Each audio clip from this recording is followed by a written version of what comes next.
안녕하세요. 취업에 의해 오늘 수업 계속 이어서 하겠습니다. 자, 오늘 수업을 하면 이 교재, 우리 한 학기 동안 했던 이 교재는 모두 끝납니다. 자, 그리고 오늘 이제 면접에 대한 얘기요. 오늘은 면접의 유형, 면접의 종류를 좀 설명을 드리고자 합니다. 자, 이제 아마 이 영상을 보실 때쯤이면 아마 5월 마지막 주일 거예요. 자, 5월 마지막 주까지 이제 면접 거의 다 끝났고요. 그리고 이제 다음 주쯤에 해야 될 게 이제 임원 면접. 이제 사실상 마지막 면접 단계인 임원 면접 하나가 있고, 그리고 이제 여러 가지 우리가 꼭 알아야 되는 지식들, 여기에 대한 지식적 측면에 대한 영상은 제가 또 별도로 촬영을 해서 말씀을 드리도록 하겠습니다. 자, 일단 211쪽부터의 얘기인데, 자, 212쪽이요. 그 표를 보면은 간단하게 언급만 합니다. 자, 프라이빗 이코노미라고 되어 있습니다. 자, 이제 개인에 대한 거. 이제 물론 지금도 마찬가지예요. 불특정 다수, 수많은 고객들에게 대량 생산하는 상품들이 압도적으로 많아요. 그런데 이제 프라이빗 이코노미라고 표현을 할 정도로 이제 그 사람에게 맞는 개인화된, 그리고 소량 생산된다. 자, 이른바 나만의 것이라는 그런 이제 의미를 담고 있는 게 바로 프라이빗 이코노미입니다. 그래서 요새 이제 공방 같은 곳에서 나한테만 필요한 것을 만드는, 그리고 만드는 것을 가르쳐주는 그런 산업도 이미 정착이 돼 있죠. 자, 그래서 소수의 고객, 그리고 그 사람만을 위한, 나를 위한 무언가를 모두 통틀어서 프라이빗 이코노미라고 얘기를 할 수 있습니다. 자, 그리고 이제 215쪽인데, 자, 위에서 다섯 번째 줄이요. 자, 죄송합니다. 자, 215쪽에 위에서 일곱 번째 줄에 이런 게 있어요. 친구나 전 직장 동료의 강력한 추천으로 취업을 고려할 수 있다.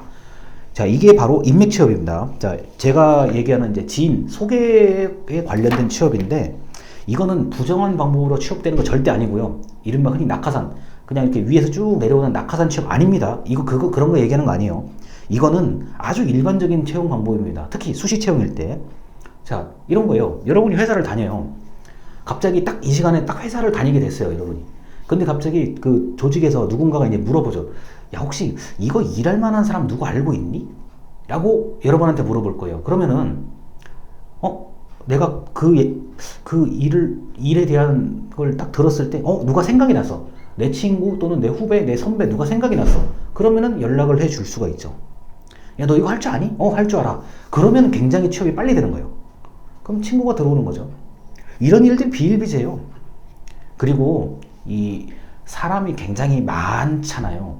능력 있는 인재가 많다고 얘기를 해요. 일반적으로.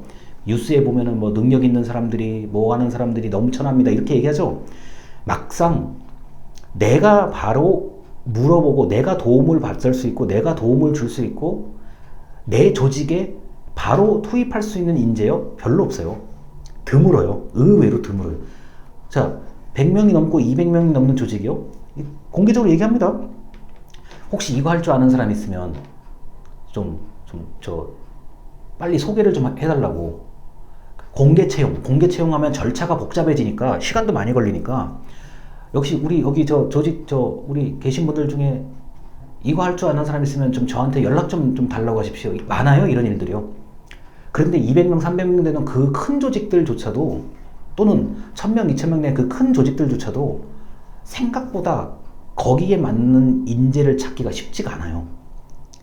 아무리 지인이 소개를 해주고 어쩌고저쩌고 해도 막상 이렇게 또 당사자가 와서 얘기를 해보고 뭔가를 해보면은 안 맞는 경우들도 허다해요. 그거는 그 지원받은, 소개받은 사람이 능력이 없고 이게 아니라 그렇게 딱 안 돼요. 어떤 여러 가지 이유 때문에요. 그런데 이렇게 지인, 소개, 추천해서 취업하는 경우들은 뽑는 사람 입장, 채용하는 사람 입장에서는 시간을 줄일 수가 있고, 어느 정도 능력을, 그 사람이 뭘 할 수 있는지 없는지를 빨리 알아챌 수가 있어요. 왜냐면 조직에서 이건 내가 잘 아는 사람인데 저번에 이런 걸 해봤더니 괜찮더라. 또는 그다음 우리나라에 특유의 문화가 있죠. 저 대학교 때 같은 과 후배다, 같은 동아리 후배다. 그러면은 거기 대놓고 욕을 할 수가 없어요. 그거는 우리나라의 특유 문화예요. 자, 그리고 뭐 이제 조금 더 이제 나이가 좀 더 이제 이제 나이 든 상태에서 취업할 때 보면은 뭐 우리 같은 고향 사람이다. 아니 이건 엄청나게 흔하게 일어나는 일들입니다. 자, 그래서 나중에 뭐 충분히 겪으실 수 있을 거라고 보고요. 넘어갈게요. 자, 뭐 개별적인 예시들은 다 생략합니다. 자, 224쪽, 225쪽이에요. 자, 224쪽에 보면은 외부 모집을 병행한다 되어 있습니다. 자, 외부의 공개 채용 더하기 내부의 수시 채용. 여기에 이제 흔히 말하는 추천, 소개가 들어가는 거고요. 자, 225쪽에 거기 나와 있죠. 기업의 특성을 고려해 적합한 인재만 뽑는다. 방금 얘기했던 거예요. 막상 소개를 받더라도 그 조직과 기업과 안 맞을 수도 있어요. 자, 그리고 공무원도 우리가 객관식 시험을 봐서 또는 논술형 시험을 봐서 뽑는 공무원도 있는데, 그러니까 경력을 고려해서 뽑는 공무원들도 많거든요. 자, 적합한 인재냐 아니냐는 이제 그 사람의 경력을 보고 뽑는 겁니다. 자, 그래서 이렇게 되는 것들이 있고요. 근데 넘어갈게요. 자, 복잡한 얘기 생략하고 230쪽입니다. 230쪽인데 위에서 한 7번, 8번째 줄이요. 인생의 1막은 30년 동안 공부를 하고 인생의 2막은 30년 동안 생계를 책임지다가 은퇴를 했다면 인생의 3막은 자 30년 동안 이제 죽기 전까지 자 진짜 하고 싶은 일을 하다가 세상을 떠나는 것이다 라고 얘기를 하는데, 이거는 굉장히 교과서적인 얘기입니다. 자, 인생의 1막 제가 이런 얘기할 지금 상황은 아닌데 뭐 굳이 설명을 드려야 되니까요. 자, 우리나라는 30년 동안 공부를 한다. 그리고 30년 동안 어떤 내가 좀 하는 나의 일, 나의 직업, 뭐 어떤 거든지 직업 불문하고 나는 이 직업에 좀 처음으로 정착을 하겠다가 30살이에요. 이거는 성별의 구분이 없습니다. 학력의 구분도 없고 이제 고정점이 생기는 게 30살 정도예요. 여기까지가 인생의 1막인데 이 30년 공부를 한다는 얘기가 사실 맞는 얘기거든요. 그리고 30살을 기준으로 이제 30년 동안 여기서는 이 책에서는 생계를 책임진다라고 얘기가 나오는데 10년 정도 있다가 은퇴를 하시는 분도 계시고, 그러니까 40살 전후에 은퇴하는 분이 계시고 50살 전후에 은퇴하는 직장인들이 많아요. 그 다음 50을 기준으로 이제 노후라는 걸 얘기를 하는 거죠. 자, 근데 우리가 이제 평균 수명이 지금 80세라고 봐야 되니까요. 50살에 은퇴를 하면 30년 뒤가 80세예요. 그러니까 이게 굉장히 긴 삶이에요. 그래서 은퇴 후의 삶을 지금 이 영상에서 제가 1, 2분 동안 얘기하는 거, 이거는 좀 말이 안 되는 거고요.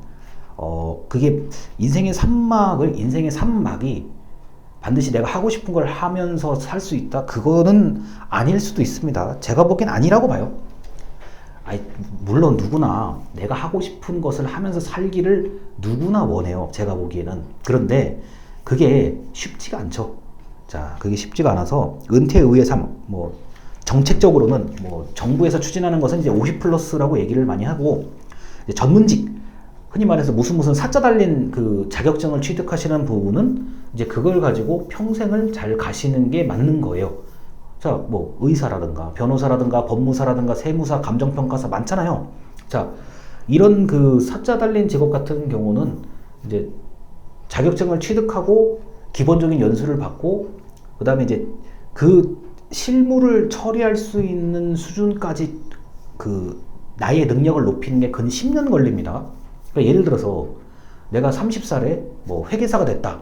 흔히 말해 사자 달린 좋은 자격증이 아주 어렵고도 좋은 자격증인데 거기에서 나 혼자 단독으로 내가 업무 처리를 좀 잘할 수 있다. 뭐 회계라는 영역 중에서도 나는 특정 분야가 더 자신이 있다. 내가 잘할 수 있다. 잘했다. 라고 느낄 정도가 된다는 게 10년 걸려요.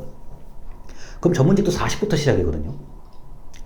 만약에 뭐 지금 우리 영상에서는 뭐 의사 선생님이 없으실 건데 보고 계신 분이 없을 텐데 내가 전문의로서의 내가 어떤 특정 분야에 대한 예를 들어 외과든 내과든 이런 식으로 특정 분야에 대한 난 전문의 자격증이 있다라고 한다면 또 뭐 여러 가지 이유로 34살, 5살부터 첫 출발이에요. 의과대학은 공부를 길게 해야 되잖아요. 한의사도 마찬가지예요. 첫 출발이 30대 중반쯤이에요. 그럼 거기서부터 끝까지를 보는 거거든요. 그러니까 이게 상당히 길어요. 인생의 가는 길이 굉장히 길다고요. 그 다음에 이직과 전직이 빈번하게 일어나죠. 뭐 내가 은퇴를 앞두고 저쪽 직장에 갈 수 있으면 참 좋겠다. 뭐 이직. 자, 전직. 아예 내가 새로운 걸 완전히 해보겠다라고 하는 전직이 있고, 그 다음에 제가 지금 빠뜨린 부분이 창업이에요. 자, 창업을 이제 별도 영상에서 제가 한번 얘기를 하긴 할 건데, 창업도 보통 은퇴 이후에 창업을 하는 분들이 많죠. 그게 이제 40대냐 50대냐 얘기인데 굉장히 어려워요. 그러니까 버텨서 나가는 게 쉽지 않다는 얘기를 하고 싶은 겁니다. 자, 그리고 이제 개인적 차원에서는 지금 요거 하고 있는 거예요. 요 4번, 5번이요. 건강, 노후 대비. 근데 노후 대비 현재 상태에서 만만치 않습니다. 그 다음 돌발 변수. 각종 사건, 사고가 인생에 있을 수가 있죠. 이런 거에 대한 관리가 전 무엇보다도 중요하다고 생각을 하는데, 이 건강에 대한 거는 이런 거예요. 여러분이 아마 통장 하나씩 다 가지고 있을 텐데, 입출금 통장, 자유롭게 입출금할 수 있는 통장이요. 건강은 이 입출금 통장에 전 비유해서 설명합니다. 건강을 많이 평소에 챙기면, 그러니까 돈을 많이 입금해 놓을수록 유리해요. 이건 무조건이에요. 근데 평소에 이제 내가 입금을 안 해놓으면 출금할 수가 없잖아요. 이 건강 똑같은 겁니다. 전 그렇게 생각을 하고, 노후 대비는 이거는 혹시라도 뭐 개인적으로 저한테 궁금한 게 있으면 전 개인적으로 물어보세요. 이게 워낙 제각각이라서 그렇고, 돌발 변수인 사건, 사고, 교통사고. 내가 사고를 낼 수도 있고 내가 사고를 당할 수도 있잖아요. 이거는 이제 돌발 변수 개념입니다. 자, 이렇게 해서 개인화, 경제와 인생 이막에 대해서 좀 장황하게 설명을 드렸습니다. 여기까지입니다. 감사합니다.